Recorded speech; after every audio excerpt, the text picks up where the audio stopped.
ನಮಸ್ಕಾರ.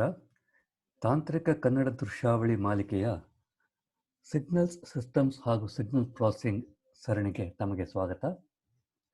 ಇಂದು ನಾವು linear time ಇನ್ವೇರಿಯಂಟ್ ಸಿಸ್ಟಮ್ಗಳ ಬಗ್ಗೆ ಸ್ವಲ್ಪ ತಿಳಿದುಕೊಳ್ಳೋಣ.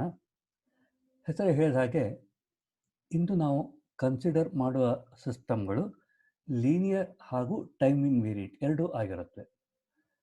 ನಮ್ಮ ಅಜೆಂಡಾದಲ್ಲಿ ಕನ್ವಲ್ಯೂಷನ್ ಸಮ್ ಹಾಗೂ ಕನ್ವಲ್ಯೂಷನ್ ಇಂಟಿಗ್ರಲ್ ಇವೆರಡರ ಬಗ್ಗೆ ತಿಳಿದುಕೊಳ್ಳೋಣ.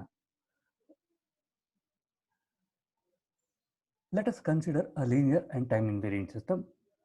ಅಂದರೆ ಏನು? ಲೀನಿಯರ್ ಮತ್ತು ಟೈಮ್ ಇನ್ವೇರಿಯಂಟ್ ಅಂದರೆ ಏನು ಅಂತಂದರೆ, ಲೀನಿಯರ್ ಅಂದರೆ ಸೂಪರ್ ಪೊಸಿಷನ್ ಅಪ್ಲೈ ಆಗುತ್ತೆ. x1 ಕೊಟ್ಟರೆ y1 ಬರುತ್ತೆ, x2 ಕೊಟ್ಟರೆ y2 ಬರುತ್ತೆ, x1 ಪ್ಲಸ್ x2 ಕೊಟ್ಟರೆ y1 ಪ್ಲಸ್ y2 ಔಟ್ಪುಟ್ ಬರುತ್ತೆ. ಅದು ನಮ್ಮದು ಲೀನಿಯರ್ ಸಿಸ್ಟಮ್. ಅದೇ ರೀತಿ ಟೈಮ್ ಇನ್ವೇರಿಯನ್ಸ್ ಅಂದರೆ output does not depend at what instant you give the input. Irrespective of the input, ನೀವು ಯಾವುದೇ ಸಮಯದಲ್ಲಿ ಇನ್ಪುಟ್ ಕೊಟ್ಟರೆ ಅದಕ್ಕೆ ಸರಿಯಾದ ತಕ್ಕ ಔಟ್ಪುಟ್ಗಳು ಮಾತ್ರ ಬರುತ್ತವೆ. ಅಂದರೆ X of N produces Y of N ಅಂತಂದರೆ, then X of N minus P ಅಂದರೆ ಪಿ ಟೈಮ್ ತಡ ಮಾಡಿ ಇನ್ಪುಟ್ ಕೊಟ್ಟರೆ ಔಟ್ಪುಟ್ಟು ಅಷ್ಟೇ ತಡವಾಗಿ ಬರುತ್ತದೆ. ಇವೆರಡು ಸಿಸ್ಟಮಿಂದ ನಾವು ಕನ್ವಲ್ಯೂಷನ್ ನೋಡೋಣ. ಇಲ್ಲಿ ನಾವು first delta of N define ಮಾಡಿದ್ವಿ, ಸರಿ ತಾನೇ? ಜ್ಞಾಪಕ ಇದೆಯಲ್ವಾ? Delta of N 1, n is equal to 0, 0 if n is not equal to 0. ಇದು 0 if n not equal to 0 ಅಂತ ಹೇಳ್ತಾರೆ. ಇದರ ಒಂದು ವಿಶೇಷ ಅಂತಂದರೆ, ಯಾವುದೇ ಒಂದು ಎಕ್ಸ್ ಆಫ್ ಎನ್ ಇತ್ತು ಅಂತಂದರೆ ಇದನ್ನು ನಾವು ಡೆಲ್ಟಾ ಆಫ್ ಎನ್ ಇಂದ ಮಲ್ಟಿಪ್ಲೈ ಮಾಡಿದರೆ ನಮಗೆ ಎಕ್ಸ್ ಆಫ್ 0 ಬರುತ್ತೆ. ಯಾಕೆಂದರೆ delta of N is equal to 0 ಬಿಟ್ಟರೆ ಉಳಿದ ಎಲ್ಲ ಕಡೆಗೆ 0 ಇದೆ. ಇದು X of N multiplied by 0 ಆಗಿಬಿಡುತ್ತೆ. ಎನ್ 0 ಇದ್ದಾಗ ಮಾತ್ರ ನಮಗೆ ಔಟ್ಪುಟ್ ಎಕ್ಸ್ ಬರುತ್ತೆ. ಸೊ ಎಕ್ಸ್ ಆಫ್ 0 ಬರುತ್ತೆ. ಅದೇ ರೀತಿ X of N into delta of N minus K ಅಂದರೆ ಇದು same as X of K into delta of N minus K.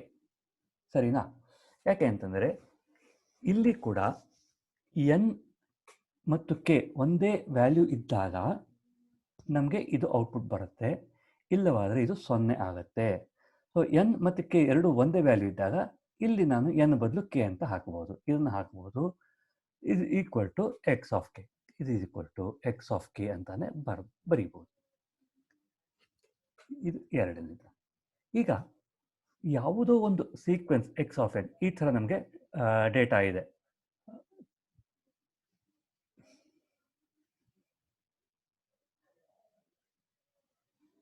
ಎಂಟು ವ್ಯಾಲ್ಯೂ ಇದೆ ಅಂತ ತಿಳ್ಕೊಳ್ಳೋಣ. ಇದು X of 0, X of 1, X of 2, 3, 4, 5, ಇದು -1, -2 ಹೀಗಿದೆ. ಅಂದರೆ ನಮಗೆ X of -2, X of 1, -1, X of 0 ಈ ಥರ ಇದೆ. ಅಂದರೆ ಇದು ನಮ್ಮದು ಎಕ್ಸ್ ಆಫ್ ಎನ್ ಇವೆಲ್ಲವನ್ನು ಸೇರಿಕೊಂಡು ಆಗಿದೆ. Consist of all these values. So X of N is equal to X of -2 plus X of -1 plus X of 0 plus X of 1 plus X of 2 and so on. ಇದನ್ನು ನಾವು ಈ ರೀತಿ ಬರೆಯೋಣ ಅಲ್ವಾ? So ಇದನ್ನು ನಾವು ಹೇಗೆ ಬರೀಬೋದು? ಸಿಂಪಲ್ ಆಗಿ X of -1 delta of N plus 1 plus X of 0 delta of N minus 0 ಅಂತ ಬರೆಯೋಣ, plus X of 1 delta of N minus 1 and so on. ಇದು ಈ ಕಡೆದು ಹಾಗೆ ಬರುತ್ತೆ ಅಲ್ವಾ? ಇದನ್ನ ಇಷ್ಟು ದೊಡ್ಡದಾಗಿ ಬರೆಯೋದ್ರ ಬದಲು ಒಂದು ಸಮೇಷನ್ ಹಾಕಿ ಇದು equal to summation k going from minus infinity to infinity x of k into delta of n minus k ಅಂತ ಬರೆಯೋಣ. ಇದು ನಮ್ಮದು x of n ಇನ್ಪುಟ್. ಯಾವುದೇ ಆರ್ಬಿಟ್ರರಿ ಇನ್ಪುಟ್ ಸಿಗ್ನಲ್ ಅನ್ನ ಈ ಥರ ನಾವು ಬರೀಬಹುದು. ಇದನ್ನ ಈಕ್ವೇಷನ್ 1 ಅಂತ ಕರೆಯೋಣ. ಎನಿ ಆರ್ಬಿಟ್ರರಿ ಈಕ್ವೇಷನ್ ಯಾವುದೇ ಇರಬಹುದು, ನಿಮ್ಮ ಸಿಗ್ನಲ್ ಸೈನುಸಾಯ್ಡಲ್ ಇರಬಹುದು, ರ್ಯಾಂಪ್ ಇರಬಹುದು, ಇದನ್ನು ಈ ಥರ ರೆಪ್ರೆಸೆಂಟ್ ಮಾಡಬಹುದು. ಈಗ ಈ ಸಿಗ್ನಲ್ ಅನ್ನ ನಾವು ಒಂದು ಸಿಸ್ಟಮ್ಮಲ್ಲಿ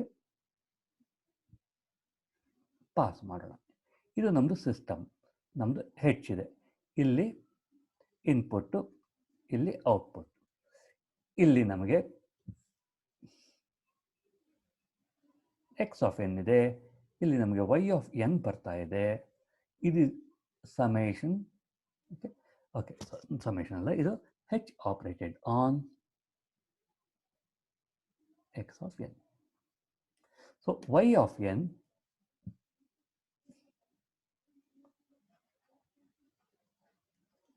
h operated on x of n. Okay.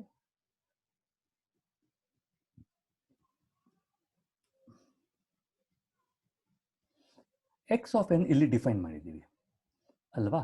ಈ ವ್ಯಾಲ್ಯೂನ ಇಲ್ಲಿ ಹಾಕೋಣ. ಸೊ y of n ಏನಾಯಿತು ನಮಗೆ? h operated on x of n is summation k going from minus infinity up to infinity x of k into delta of n minus k. ಇದು linear system ಇದ್ದಾಗ, ಈ ಥರ ಎರಡು ಆಪರೇಷನ್ಗಳಿದ್ದಾಗ ಆ ಆಪರೇಷನ್ಗಳನ್ನು ನಾವು interchange ಮಾಡಬಹುದು. 2 into sin x is the same as sin x into 2. ಹಾಗಾಗಿ ಈ ಆಪರೇಷನ್ ನಾವು ಇಂಟರ್ಚೇಂಜ್ ಮಾಡಬಹುದು. Because of linearity, since it system is linear, interchange H and summation. ನಮಗೆ ಏನು ಬಂತು? ವೈ ಆಫ್ ಎನ್ ನಮಗೆ summation k going from minus infinity to infinity h operated on x of k into delta of n minus k. ಅದೇ ರೀತಿ linear ಇರೋದ್ರಿಂದ ಇವೆರಡು ಆಪರೇಷನ್ಗಳನ್ನು interchange ಮಾಡ್ಬೋದು. ಇದು ಇಲ್ಲಿ ಬರೋದ್ರ ಬದಲು ಇದನ್ನು ಇಲ್ಲಿ ಹಾಕೋಬಹುದು. ಸೊ ಹಾಗಾಗಿ again because of linearity, again because of linearity, ಇದು ಲೀನಿಯರ್ ಇರಲಿಲ್ಲ ಅಂತಂದರೆ ಈ ಆಪರೇಷನ್ ಆಗೋದಿಲ್ಲ. ಇದನ್ನು ನಾವು summation k going from minus infinity to infinity x of k h operated on delta of n minus k ಅಂತ ಬರೆಯೋಣ. ಸರಿನಾ ಇಲ್ಲಿವರೆಗೂ?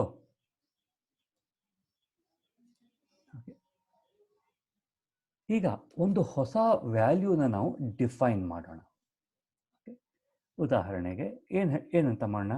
ಲೆಟ್ ಹೆಚ್ ಆಫ್ ಎನ್ ಇದು ಈಕ್ವಲ್ ಟು ಬೈ ಡೆಫಿನಿಷನ್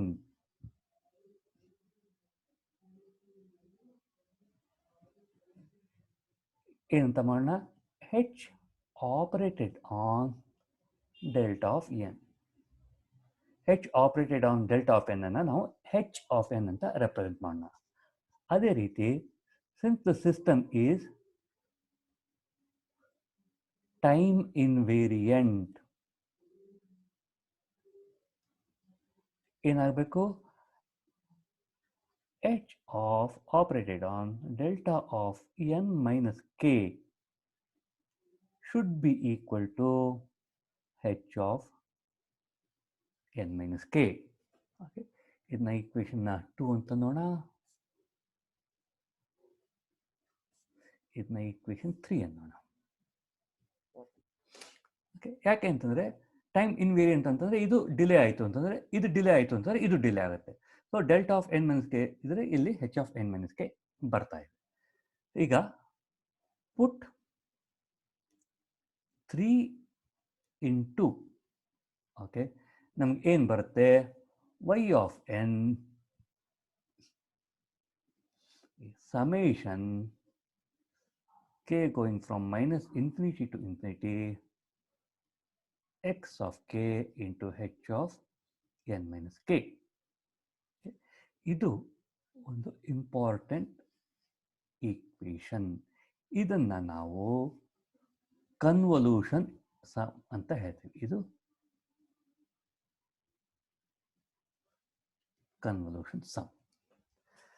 ಇದು ಏನು ಹೇಳುತ್ತೆ ಅಂತಂದರೆ ನಮಗೆ ಎಚ್ ಆಫ್ ಕೆ ಅಂದರೆ ಆ ಸಿಸ್ಟಮ್ ಒಂದು ಯೂನಿಟ್ ಇಂಪಲ್ಸ್ಗೆ ಯಾವ ರೀತಿ ಬಿಹೇವ್ ಮಾಡುತ್ತೆ ಅಂತ ನಮಗೆ ಗೊತ್ತಿದ್ದರೆ ನಾವು ಯಾವುದೇ ರೀತಿಯ ಇನ್ಪುಟ್ಗೆ ಔಟ್ಪುಟ್ಟನ್ನು ಎಸ್ಟಿಮೇಟ್ ಮಾಡಬಹುದು.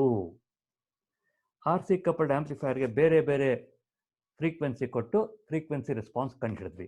ಅದು ಬೇಕಾಗಿಲ್ಲ. H of N of R C coupled amplifier ನಮಗೆ ಗೊತ್ತಿತ್ತು ಅಂತಂದರೆ ಆಯಾ ಫ್ರೀಕ್ವೆನ್ಸಿಗೆ ಎಷ್ಟೆಷ್ಟು ಔಟ್ಪುಟ್ ಬರುತ್ತೆ ಅಂತ ನಾವು ಮೊದಲೇ ಕ್ಯಾಲ್ಕುಲೇಟ್ ಮಾಡಬಹುದು. Convolution can be use to estimate the response of the system if h of n is known and ಈ h of n ಅನ್ನ ನಾವು ಇಂಪಲ್ಸ್ ರೆಸ್ಪಾನ್ಸ್ ಅಂತ ಕರಿತೀವಿ. ಯಾಕೆ ಅಂತಂದರೆ ಇಲ್ಲಿ ನಾವು ಹೇಳ್ದಂಗೆ h of n ಏನು ಡೆಲ್ಟಾ ಆಫ್ ಎನ್ಗೆ ಸಿಸ್ಟಮ್ ಹೇಗೆ ಬಿಹೇವ್ ಮಾಡುತ್ತೆ ಅನ್ನೋದು ನಮ್ಮ h of n. ಸೊ ಹೀಗಾಗಿ ಅದು unit impulse response. Unit impulse response ನಮಗೆ ಗೊತ್ತಿದ್ದರೆ ಸಿಸ್ಟಮ್ ಹೇಗೆ ಬಿಹೇವ್ ಮಾಡುತ್ತೆ ಅಂತ ನಾವು ಎಸ್ಟಿಮೇಟ್ ಮಾಡಬಹುದು. ಸಿಸ್ಟಮ್ದ ಔಟ್ಪುಟ್ ಹೇಗೆ ಬರುತ್ತೆ ಅಂತ ನಾವು ಎಸ್ಟಿಮೇಟ್ ಮಾಡಬಹುದು. ಇದು ಡಿಸ್ಕ್ರೀಟ್ ಟೈಮ್ಗೆ ಆಯಿತು. ಇದೇ ರೀತಿ ನಾವು ಕಂಟಿನ್ಯೂಸ್ ಟೈಮ್ಗೆ ಕೂಡ ಮಾಡಬಹುದು. ಕಂಟಿನ್ಯೂಸ್ ಟೈಮಲ್ಲಿ ಏನಾಗುತ್ತೆ y of T instead of ಸಮೇಷನ್ನು ಇದು ಇಂಟಿಗ್ರೇಷನ್ ಆಗುತ್ತೆ. Minus infinity to infinity X of tau H of t minus tau into d tau. Equation 4 ಇದನ್ನ ಕನ್ವಲ್ಯೂಷನ್ ಇಂಟೆಗ್ರಲ್ ಅಂತ ಹೇಳ್ತೇವೆ. ಇಲ್ಲೂ ಹೆಚ್ ಅಂದರೆ ನಮಗೆ ಯೂನಿಟ್ ಇಂಪಲ್ಸ್ ರೆಸ್ಪಾನ್ಸ್ ಅಂತ ಹೇಳ್ತೇವೆ. ಇದು ಒಂದು important result signals and ಸಿಸ್ಟಮ್ಸ್ನಲ್ಲಿ.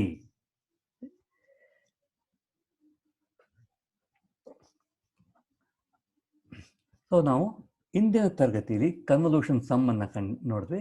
Convolution some ಅನ್ನು ಈ ಥರ ರೆಪ್ರೆಸೆಂಟ್ ಮಾಡ್ತೀವಿ. ಇಷ್ಟು ದೊಡ್ಡ ಈಕ್ವೇಷನ್ ಬದಲು y of n is x of n. The star here ಇದು symbol for convolution. Okay, x of n convolve with h of n, ಅದು equation. x of k h of n minus k summation over k. ಅದೇ ರೀತಿ convolution integral for continuous time ಆದರೆ y of T is x of T convolved with h of T. y of T is integration minus to plus infinity x of tau h of T minus tau. ಮುಂದಿನ ತರಗತಿಗಳಲ್ಲಿ ನಾವು convolution ಬಗ್ಗೆ ಪ್ರಾಪರ್ಟೀಸ್ಗಳನ್ನ ನೋಡೋಣ. ಧನ್ಯವಾದಗಳು.